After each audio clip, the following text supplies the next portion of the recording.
राजन, आपको पता है देवराज इंद्र अपने आसनों पर बैठ के रावण हाथी में बैठ के कहीं जा रहे थे। दुर्वासा ऋषि जो बहुत क्रोधी ऋषि है, कहीं से यज्ञ करके आ रहे थे। अब देखे सामने से कि अरे देवराज इंद्र आ रहे हैं। वो तो भले प्रसन्न है लेकिन वो तो राजा है, तो हम उन्हें खाली हाथ कैसे मिले? तो कुछ न कुछ भेंट में देना जरूरी है। तो हमारे पास तो कुछ है भी नहीं, भेंट में क्या दे? तो एक माला पकड़े हुए थे दुर्वासा ऋषि जी, जो शक्ति कवच माला है। सोचने लगे कि हम इसी माला को भेंट में दे देंगे। देवराज जैसे सामने में गए, दुर्वासा ऋषि जी कहते हैं महाराज कहाँ को जा रहे हैं? हमें तो बहुत आनंद आया कि आपका भेंट यहाँ पे हमें हुआ। ये लीजिए महाराज, हमारी छोटी सी भेंट स्वीकार करें। हम सोच रहे हैं कि आप आए तो हम आपको कुछ ना दें, हमें अच्छा नहीं लगता, इसीलिए हमारी छोटी सी भेंट स्वीकार करें। उतना समय तो देवराज इंद्र पकड़ लिए और वहां से दुर्वासा ऋषि जाने लगे। देवराज इंद्र इतने घमंडी है, सोचने लगे हम तो इतने धनवान हैं, हमारे पास इतने धन है और हम इस सड़े गले माला को रखें अपने पास, ये नहीं हो सकता। दुर्वासा ऋषि जी कुछ दिए तो अच्छे चीज देने चाहिए, इस तरह गले माला को दे दिए। अरे जी दो तो गड़बड़, नहीं दो तो गड़बड़। देवराज ने क्या किए, अब मैं इस माले का क्या करूंगा, ये सोचकर उस माले को फेंकने लगे। तो उसी समय देवराज इंद्र की जो गिरावट हाथी है, अपने सुर को ऊपर किया ही हुआ था, वो माला आके उसके सुरों में लटक गया। वो तो दैविक शक्ति माला है। अचानक गिरावट हाथी के ऊपर कितनी शक्ति आ गई, ऐसे छलांग एक बार लगाए तो देवराज इंद्र जमीन आराम से गिर गए। जाते हुए दुर्वासा ऋषि जी देखे कि अरे बजने की आवाज आई, क्या हुआ? तो पलट कर देखे हैं कौन? दुर्वासा ऋषि जी। वो समझ गए कि उनका अहंकार था, वही उन्हें जमीन में गिराया है। ये उन्हीं के कारण है।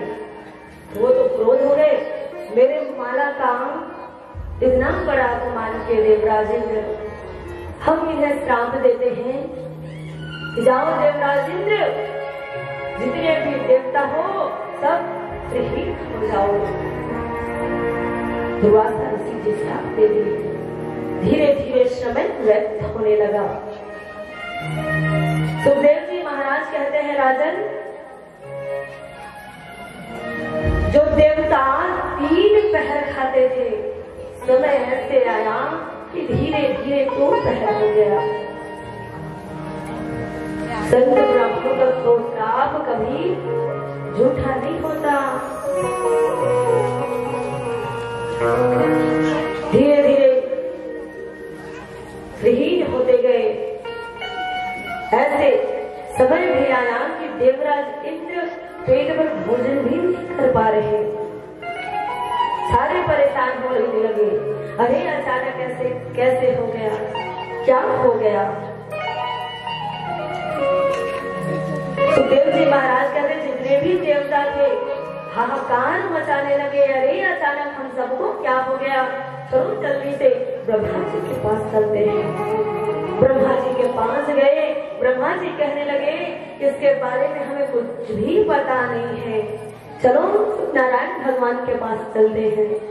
सभी दौड़े भागे हुए नारायण भगवान के पास।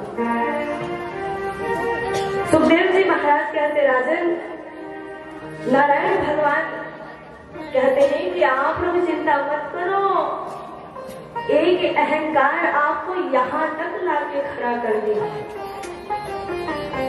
जो अहंकार देवराज इंद्र को हुआ है और दुर्वासा ऋषि जैसे संत का अपमान किया है, उन्हीं का श्राप आज आप सबके ऊपर लगा है। देवता कहने लगे तो महाराज हम क्या करें, ऐसे में तो हमारी मृत्यु हो सकती है, आप मुझे बताइए। कहते हैं ठीक है, जाइए और जाके सूत्र का मंथन करें। यथा भगवान ब्राह्मणो नथिजं शीर्षावरं यर्थवान जानशं दहाशंभो चराचमनं। जाओ और समुद्र का मंथन करो, उसमें बहुत सारे धन निकलेंगे। जो पहले थे वैसे हो जाओगे। देवता कहने लगे महाराज इतना बड़ा समुद्र है, हम देवता ही कैसे मंथन कर सकते हैं। नारायण भगवान कहते जाओ और जाके दैत्यों को मित्रता कर लो और उनके साथ समुद्र का मंथन करना। देवता कहने महाराज वो दैत्य तो हमसे इतना जलते हैं कि उनके पास जाएंगे तो युद्ध करना चालू कर देंगे, वो हमारे साथ नहीं देंगे। नारायण भगवान कहने लगे अरे हर एक व्यक्ति को लोभ जरूर रहता है, वैसे दैत्यों को भी लोभ होगा। आप सब एक काम करना, उस समुद्र का मंथन करोगे तो उसमें अमृत भी निकलेगा, अमृत का लोभ दैत्यों को दिखाना, उसके लोभ से आपका सहयोग जरूर करेंगे। देवता कहने लगे प्रभु जब आप कह रहे हैं तो हम चले आ रहे हैं उनसे मित्रता करने के लिए। सुखदेव जी महाराज कहते राजन आज जितने देवता थे सभी चले गए, कहाँ? दैत्यों के पास। अब जैसे ही दैत्य लोग देख रहे कि देवता चले आ रहे हैं, जरूर दान में कुछ काला है, कभी तो आते नहीं है और जब पास में जाते हैं तो युद्ध करना चालू कर देते। अचानक ही देवता हमारे पास कैसे चले आ रहे हैं? दैत्य लोग सोच में पड़ गए। देवता लोग गए और कहने लगे देखो दैत्यों, आप सबको हम एक काम देंगे, अर्थात हम सब मिलकर करेंगे, जो समुद्र है ना उसमें मंथन करेंगे। दैत्य लोग कहने लगे कि हम आपके सहायता नहीं करेंगे, आपका कोई भरोसा नहीं है और मंथन करेंगे तो हमें मिलेगा क्या, हम क्यों मंथन करें? देवता कहने लगे कह रहे दैत्यों तुम्हें पता है जब मंथन करेंगे ना उसमें से अमृत निकलेगा। अब अमृत के लोभ में मन मचलने लगा दैत्यों का। सुखदेव जी कहते राजन दैत्य लोग का तो मन मचलने लगा। फिर दैत्य लोग कहने लगे अरे देवताओं तुम्हारा कोई भरोसा नहीं है, अमृत निकालोगे और तुम स्वयं ले जाओगे, हमें दोगे नहीं, हमें पता है। देवताओं का भरोसा नहीं करना चाहिए, देवता कपटी होते हैं। हम नहीं कह रहे, दैत्य लोग कह रहे हैं। सुखदेव जी महाराज कहते राजन देवता सोच में पड़ गए, अरे इन्हें अमृत का भी लोभ दिखाई लेकिन ये जाने का नाम नहीं ले रहे, लगता है ये नहीं जाने वाले हैं। दैत्य लोग तो लालची हैं। देवता कह रहे अरे चलो और जैसे ही अमृत निकलेगा तो तुम एक काम करना, तुम ही बांटना, जो बचेगा उसे हमें भी थोड़ा थोड़ा दे देना। अरे लोग नहीं दिखाएंगे तो जाएंगे कहाँ से? और वो नहीं जाएंगे तो समुद्र का मंथन कैसे होगा? देवता तो कम पड़ जा रहे, इतना बड़ा समुद्र।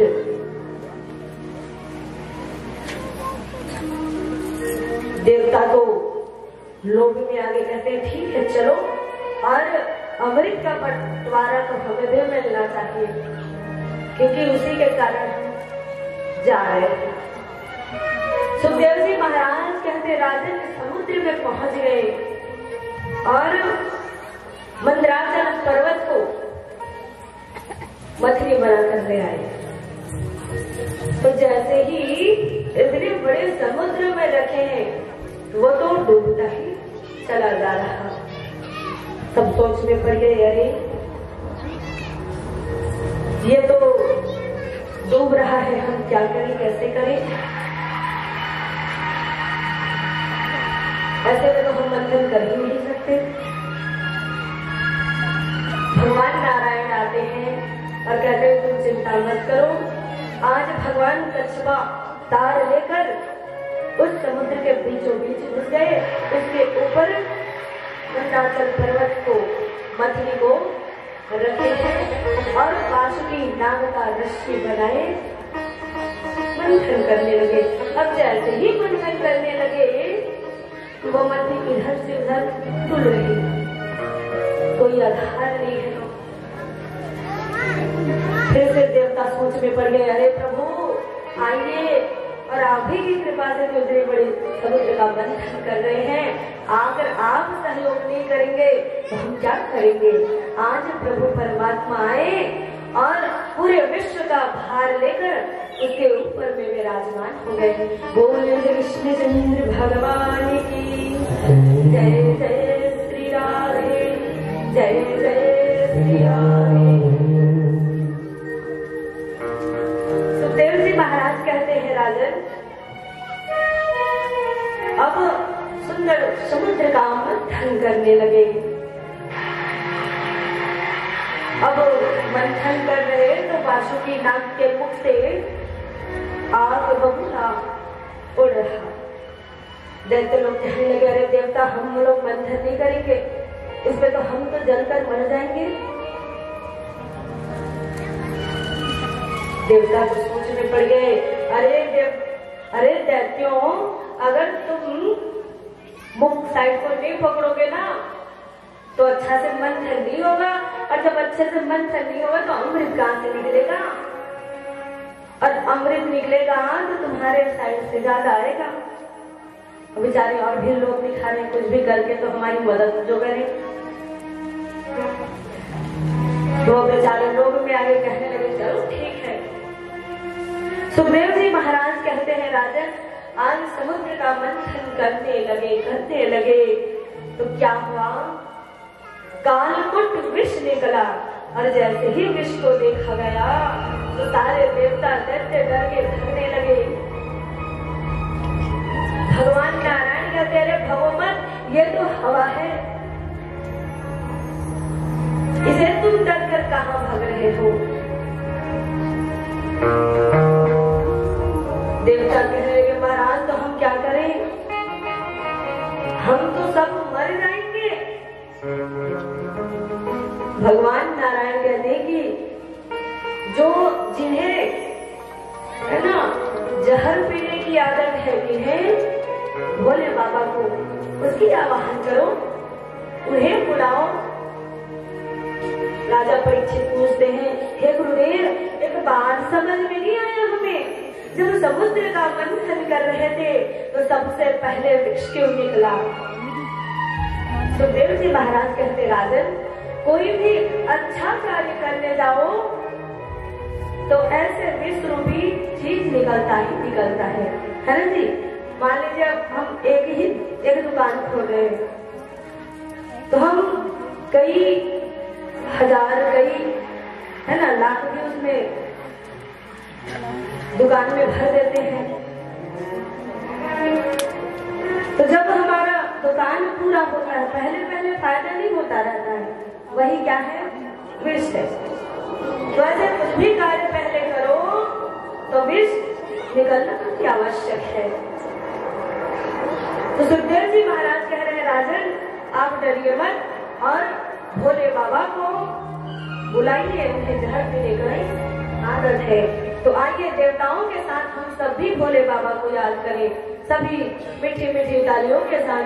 बोल विभूत भावन भगवान की जय, जय श्री राधे, जय जय श्री राधे। ईश्वर सत्य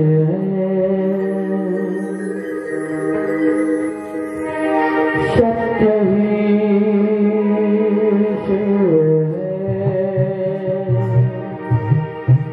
शिव ही सुंदर है। जागो कर देखो जीवन ज्योत उजागर सत्यम शिवम सुंदरम सत्यम शिवम सुंदरम सत्यम शिवम सुंदरम सुंदरम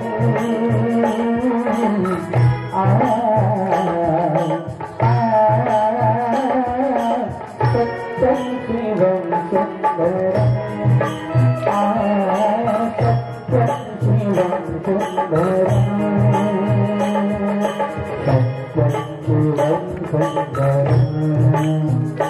सुंदरम सुंदरम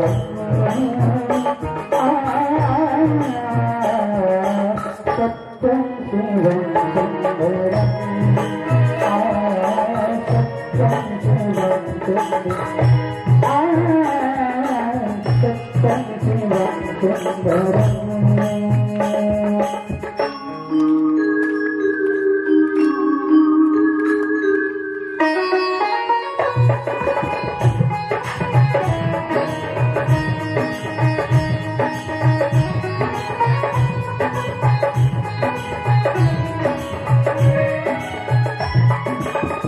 राम अवध में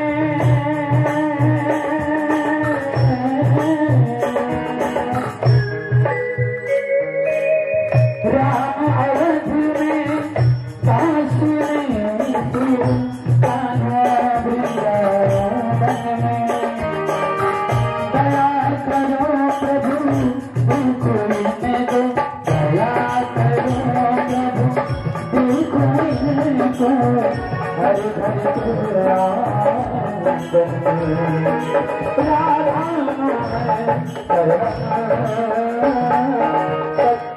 शिवम सुंदरम सत्यम शिवम सुंदरम सत्यम शिवम सुंदरम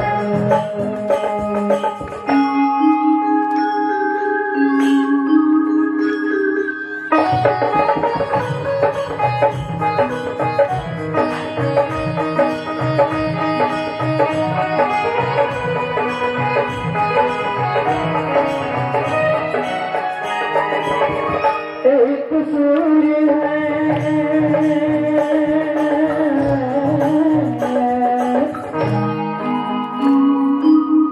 एक सूर्य है एक गगन है एक ही धरती माता दया करो प्रभु एक दया करो प्रभु एक बने प्रभु सबका दूसरे नाता राधा शरण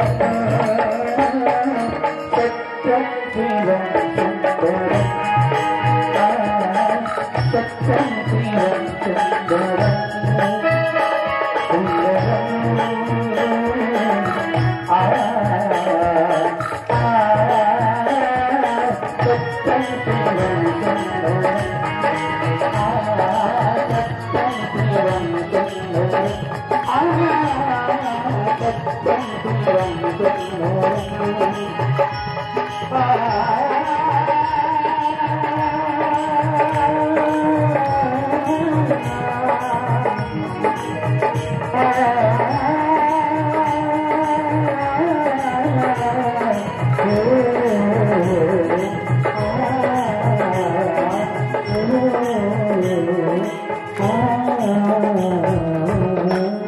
श्री देवादित्य महादेव की जय।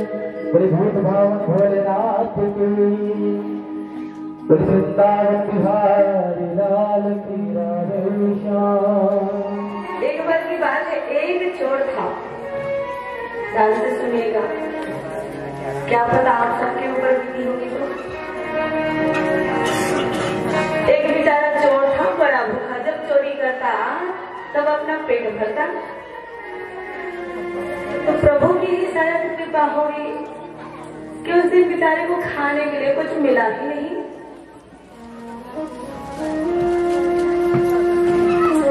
अब बेचारे हर जगह में, हर घर में देखे तो चोरी करने का ऐसे समय ही नहीं मिला। तो चोर को घंटी आवाज सुनाई दी। तो पूजा करते हैं तो घंटी बजाते हैं ना मंदिरों में जाके, वैसे ही घंटी की आवाज सुनाई दी। तो चोर बेचारा सोचा कि चलो कहीं तो पेट भरने के लिए कुछ मिल ही नहीं रहा है, तो हम चल के मंदिर में देखते हैं। भक्त लोग तो बहुत कुछ चढ़ाते हैं भगवान में, भगवान तो खाते नहीं है, पड़ा रहता है, चीटी वगैरह खाती रहती है, उससे अच्छा हम अपना पेट भर लें। तो बेचारा चोर गया, देखा कि वहां कोई मंदिर नहीं, केवल एक ही मंदिर है भोलेनाथ का, वो भरभक वाला है। बस देखेंगे कि भोले बाबा को बिठा लिए रहते हैं, ऐसे होता है। लेकिन वो बहुत सी बड़ी मंदिर थी, बहुत बड़ा था। मंदिर है तो वहां भक्त गए, जाने लगे। अब क्या किया कि अरे ये तो बड़ी सी मंदिर है, तो भक्त लोग बहुत अच्छे अच्छे चीज चढ़ाए होंगे खाने के लिए,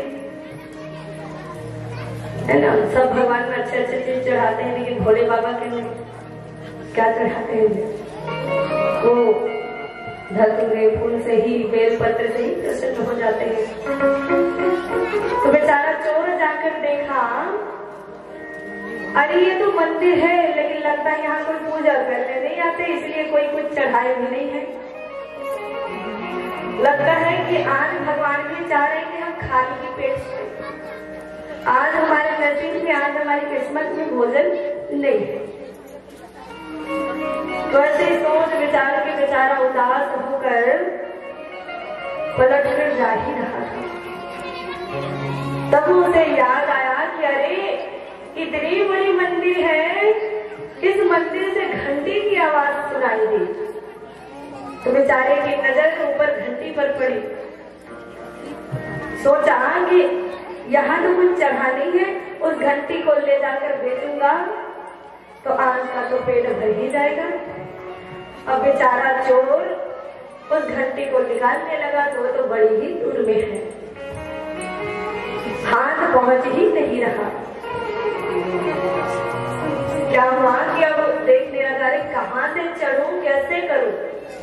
भोले बाबा का बड़ा सा लेख था।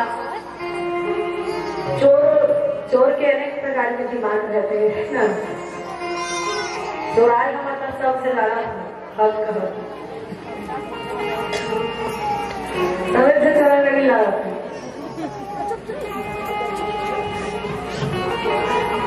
तो चोर क्या कि कुछ तो दिखाई नहीं दे रहा है, चढ़ के उस घंटी को उतारे।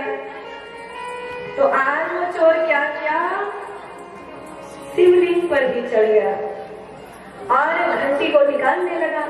घंटी ठन ठन ठन ठन बजने लगी, इधर से उधर निकाल रहा।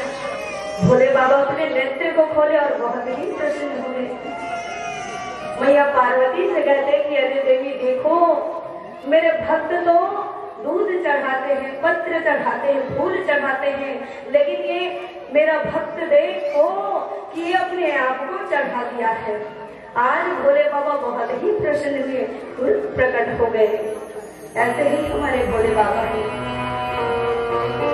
बेचारा चोर जान ही नहीं रहा था, वो अपने पेट के लिए कर रहा था। ऐसे भी महा विद्वान भी रहते हैं। तो ऐसे हमारे भोले बाबा नाम में बोले, उनका हर एक काम में बोला। बोले श्री कृष्णचंद्र भगवान की। आज सुंदर देवता स्तुति भी करने लगे कि हे प्रभु आप आए, आपको कोटि कोटि धन्यवाद है। ये जो विष है ये केवल और केवल आप ही ग्रहण कर सकते हैं, आप इसे ग्रहण करिए। अब भक्त कह रहे हैं तो हमें कुछ करना ही चाहिए। भोलेनाथ कहते हैं ठीक है। तो सबसे पहले भोले बाबा अपने नेत्र को बंद कर लिए और कहने लगे हे प्रभु, हे राम जी, क्योंकि राम जी उनके हृदय निवास करते हैं। हम इस हलाहल विष को ग्रहण करने के लिए जा रहे हैं। हे प्रभु हमें आप क्षमा करें। और ऐसे प्रार्थना करके भोलेनाथ जी हलाहल विष को ग्रहण किए, लेकिन कंठ में ही रोक लिए। इसीलिए उनका नाम नीलकंठ पड़ा। बोले नीलकंठ भगवान की, राधा रानी सरकार की जय जय श्री राम, जय जय श्री राम। सुखदेव जी महाराज कहते राजन, आज सुंदर भोले बाबा जिसको ग्रहण किए और चले गए। अभी इधर फिर से दैत्य और देवता ठन करने लगे। मंथन करते करते गए तो कामधेनु गाय निकला, जिसे ऋषियों ने ले गए, ऋषि महात्मा ले गए। ऐसे मंथन करते करते गए तो उच्च श्रवां घोड़ा निकला, जिसे राजा बलि ले गए। बोले श्री कृष्णचंद्र भगवान की। ऐसे मंथन करते करते गए, कल्प वृक्ष निकला, उसे देवता रख लिए। सुखदेव जी महाराज कहते हैं राजन, मंथन करते हुए गए तो क्या रंभा निकली, माँ लक्ष्मी। अब दैत्य लोग मैया लक्ष्मी को देखकर मोहित हो गए। दैत्य लोग कहते अरे देवता जो भी निकल रहे हैं या से निकल रहा है उसे आप सभी लेते जा रहे हो। ये जो रंभा निकली है, इतनी सुंदर स्त्री निकली है, उसे हम ले लेंगे। देवता लोग कहने लगे अरे दैत्यों, ये हमारी नहीं है न तुम्हारी नहीं है, ये तो केवल नारायण की है। आज प्रभु आए हैं और मैया लक्ष्मी वहां से ले गए। सुखदेव जी महाराज वर्णन करते कि राजन ऐसे ही मंथन करते करते गए तो वारुणी देवी निकली। देवता लोग सोचे कि ये तो हमारे लायक नहीं है, हम इन्हें क्या करेंगे। अरे दैत्यों, एक काम करो, जो भी निकल रहा है हम रख ले हैं, इस वारुणी को आप सब रख लो। तो बहुत ही प्रसन्न हुए। सुखदेव जी महाराज वर्णन करते राजन फिर मंथन करते हुए गए तो शंख निकला, उसे विष्णु भगवान से रख लिए। बोले कृष्णचंद्र भगवान की। फिर मंथन करते करते गए तो धर्मस्त्री निकले, दिव्य औषधि लेकर, अमृत लेकर। और अभी का अमृत है आंवला, हरा भरा है ना, कहा जाता है ना, अमृत के समान है।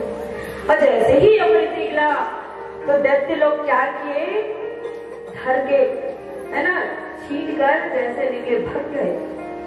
देवता सोचने लगे अरे ये तो दैत्य लोग बड़े ही समझदार निकले, लेकर भग गए। बात ये हुई थी कि बराबर हिस्सों में बटी जाएगी, लेकिन ये दैत्य बहुत गद्दारी किए, अलों तक छूटे हैं। सुखदेव जी महाराज कहते हैं राजन, दैत्य लोग अमृत को लेकर भागे भागे उज्जैन पहुंचे। वहां पे छीना शक्ति किए, पूछ वहां पे किए, लेकिन देवता छीन नहीं पाए। फिर से छीन कर दैत्य लोग दौड़े भागे भागे नासिक पहुंचे, वहां भी कुछ फूल गिर गया। वहां से भागे भागे प्रयाग पहुंचे, वहां बूंद गिर गया। सुखदेव जी महाराज कहते हैं राजन, उसके बाद जो दैत्य हैं वो दौड़े भागे भागे हरिद्वार गए, वहां भी छीना शक्ति हुई कि वहां भी उनका कुछ बूंद गिर गया। इसीलिए तो हर 12 साल में किसी एक जगह पे मेला होता है महाकुंभ का, देखा है इधर ही जहां मोहल्ले में रहा है।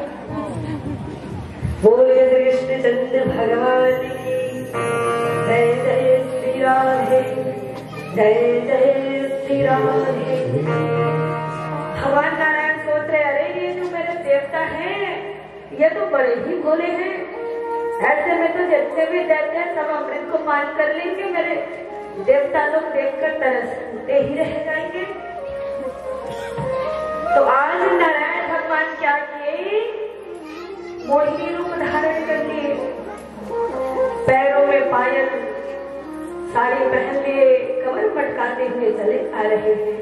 सुखदेव जी महाराज वर्णन कर रहे, राजन आज मोहिनी भगवान को देखकर जितने भी दैत्य हैं सब इतने मोहित हो गए, इतने मोहित हो गए कि वो भूल गए कि हमारे हाथों में आज क्या है। इतनी सुंदर प्रभु की मोहिनी स्वरूप दूर से ही देख रहे हैं दैत्य लोग, एकदम देखने ही लगे, फिर तो वो तो वारुणी को ग्रहण कर लिए थे, नशे कर लिए थे। और कहा जाता है नशा और एक सुंदरी अच्छा मिलन होता है। सुखदेव जी कहते हैं राजन, अब ठुमुक ठुमुक मटकते हुए मोहिनी भगवान चले आ रहे हैं। तो देवता तो समझ गए कि ये कोई और नहीं, ये तो हमारे नारायण हैं। लेकिन वो दैत्य तो नशा किए हुए हैं, वो बहुत मोहित हो गए। आगे मोहिनी भगवान कहते हैं, अरे दैत्यों, ये जो हाथों में तुम पकड़े हुए हो ना अमृत, उसे मुझे दे दो और मैं बांटूंगी और तुम लोग अच्छे से पीना। दैत्य लोग भी यही सोच रहे, इतनी सुंदर ये मोहिनी, अगर इसके हाथों से पिएंगे तो ये अमृत ज्यादा ही असर करेंगे। इतने मोहित हो गए दैत्य लोग। सुखदेव जी महाराज वर्णन कर रहे, राजन सर्वभानु जो नशा नहीं लिया हुआ था, श्री राधे जय श्री राधे, वो धीरे धीरे समझ रहा कि अरे अचानक कोई मोहिनी आई है और सीधे अमृत को मांग रही है, जरूर कुछ ना कुछ तो गड़बड़ है। दैत्य लोग कहते हैं, देवी जल्दी से बांटो, आपके हाथों से पीने के लिए हम ललायित हैं। मोहिनी भगवान कहते हैं, अरे दैत्य चिंता मत करो, यहाँ केवल हम अमृत ही बांटने के लिए आए हैं। मोहिनी भगवान कहते हैं कि अरे दैत्यों, ये देवता भी तो अमृत लेंगे, ये आपके पीछे पड़े तो शायद अमृत के लिए ही पीछे पड़े होंगे। दैत्य लोग कहते हैं कि अरे सुंदरी, ये देवता बड़े छलिए हैं, बड़े कपटी है, इन्हें हम अमृत नहीं देंगे। मोहिनी भगवान कहते, अरे ऐसे में तो ये देवता तुम्हें और भी गद्दार समझेंगे। ये कह रहे हैं कि डील तो दोनों में बराबर पक्की हुई थी, लेकिन तुम सब अमृत को पी लोगे तो ये लोग और भी तुम सबको गलत समझेंगे। तो अधिक मात्रा में दैत्यों हम तुम्हें देंगे अमृत को, थोड़े से मात्रा में देवताओं को भी देंगे। अब दैत्य तो इतने ही नशे में थे, इतने नशे में कि जो भी सुंदरी मोहिनी भगवान बोलते वो मानते जाते। सुखदेव जी महाराज वर्णन करते, राजन आज मोहिनी भगवान के कहने पर दैत्य लोग कहते हैं, ठीक है मोहिनी सुंदरी, आप इन देवताओं को भी अमृत दे दो। अलग अलग जगह बना के अलग अलग लाइनों में बिठा दिया गया और अमृत बांटना मोहिनी भगवान स्टार्ट की। कहां से? देवताओं से। अब एक दैत्य उठकर कहता कि अरे देवी, आप अमृत यहाँ से बांटो, आपके हाथों से पीने की लड़ाई हमें बड़ी है। वही भगवान कहती कि अरे देख तो तुम्हें पता नहीं, ऊपर में जो अमृत है ना वो पानी पानी है और नीचे में गाढ़ा गाढ़ा। वही भगवान ऐसे छल रहे हैं, इसीलिए उनका नाम छलिया है। ऊपर का जो पानी पानी है देवताओं को बांट देते हैं और नीचे में जो गाढ़ा गाढ़ा बचेगा वो सब आप ही का तो है। सुखदेव जी महाराज कहते राजन मोहिनी भगवान अमृत को बांटने लगे। वहां सर्वभानु को पता चल गया कि ये कोई और नहीं, ये देवताओं के जो मालिक है नारायण भगवान वही है और मोहिनी अवतार लेकर के अमृत को बांट रहे हैं। सर्वभानु क्या किया कि देवताओं का वेश बना लिया, सूर्य और चंद्रमा के बीच में बैठ गया। अब धीरे धीरे मोहिनी भगवान अमृत बांट रही है दैत्यों को मोहित करके। अगर इन्हें थोड़ा सा भी शक हो गया ना तो हो गया हमारा कल्याण। सुखदेव जी महाराज कहते राजन आज बांटते हुए गई तो सर्वभानु भी देवता बनकर बैठा हुआ है, उसी का रूप लेकर। तो जैसे ही अमृत मिला कि वह तुरंत गटक गया, पी गया।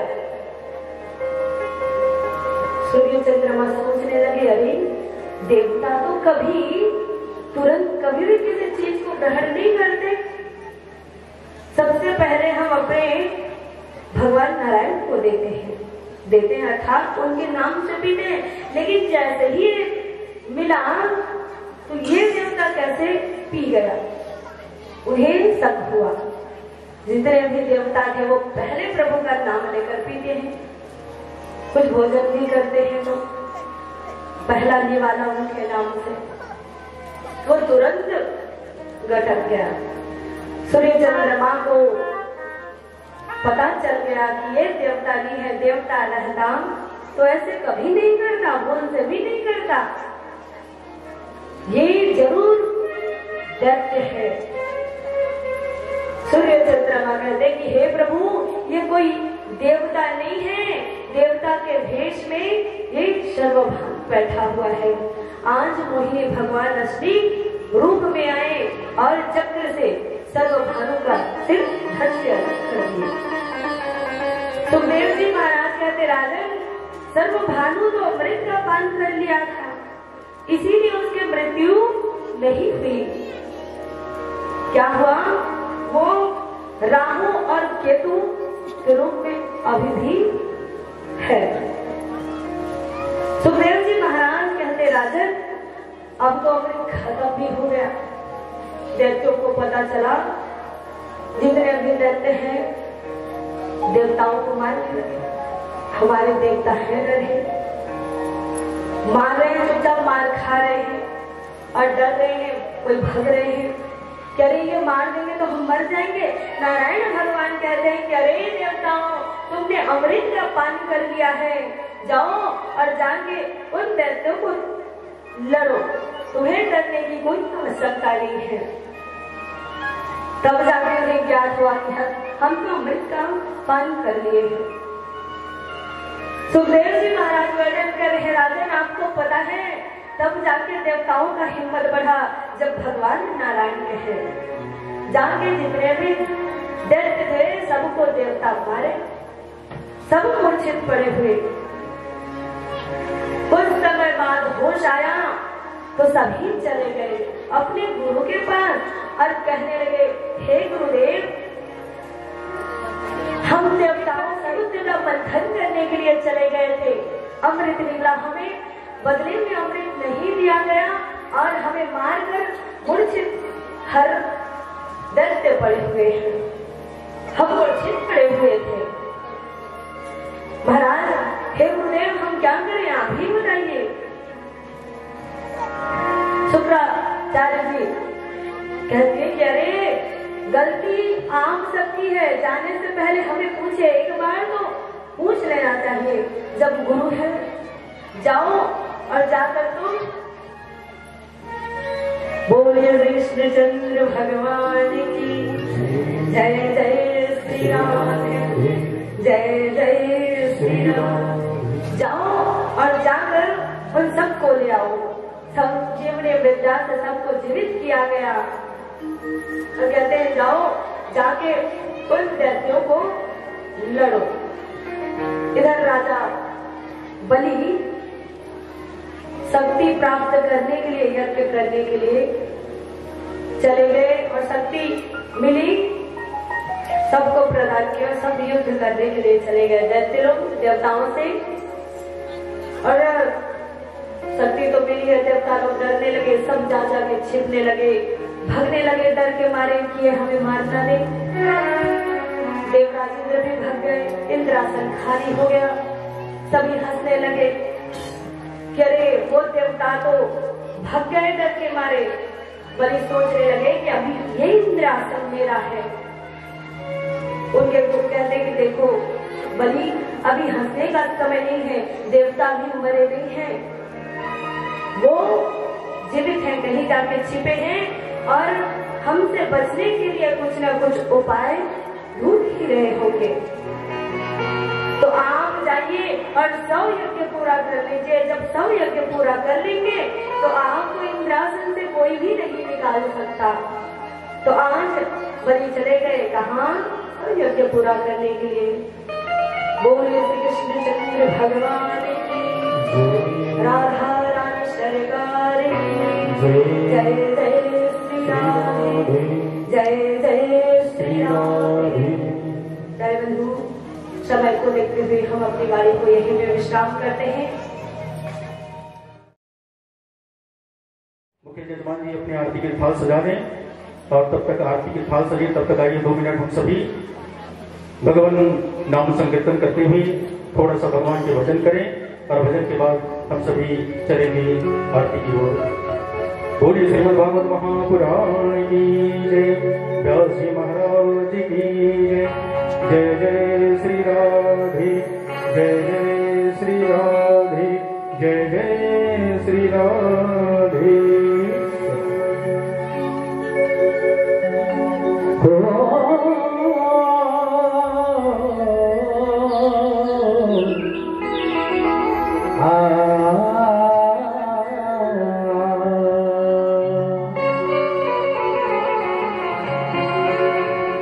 मेरे सरकार का दीदार बड़ा प्यारा है, मेरे गोपाल का हर बात बड़ा न्यारा है। कृष्ण मेरा प्यारा गोविंद प्यारा, कृष्ण मेरा प्यारा गोविंद प्यारा है। मेरे सरकार का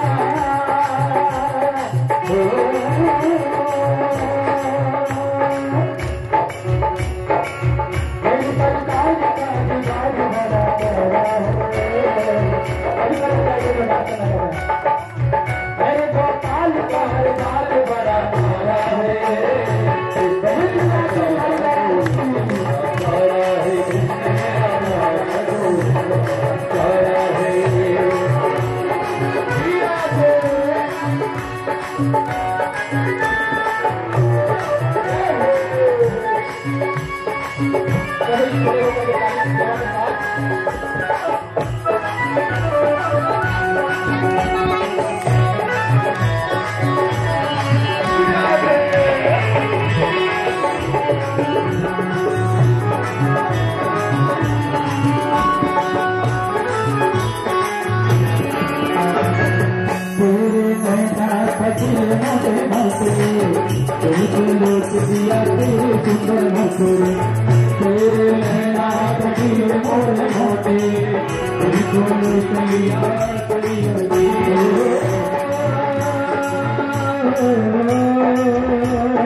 कृष्ण मेरा प्यारा गोविंद बड़ा प्यारा है, कृष्ण मेरा प्यारा गोविंद बड़ा प्यारा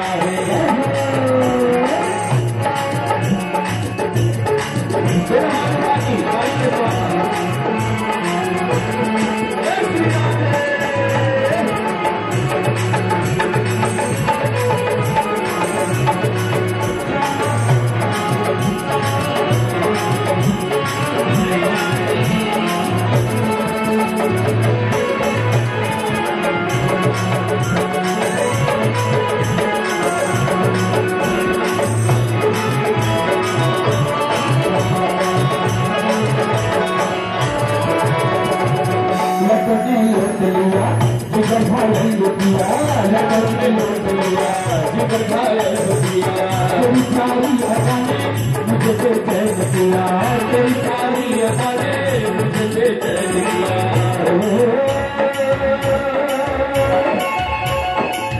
मेरे सीने में तेरा दर्द बड़ा प्यारा है, मेरे सीने में तेरा दर्द बड़ा प्यारा है,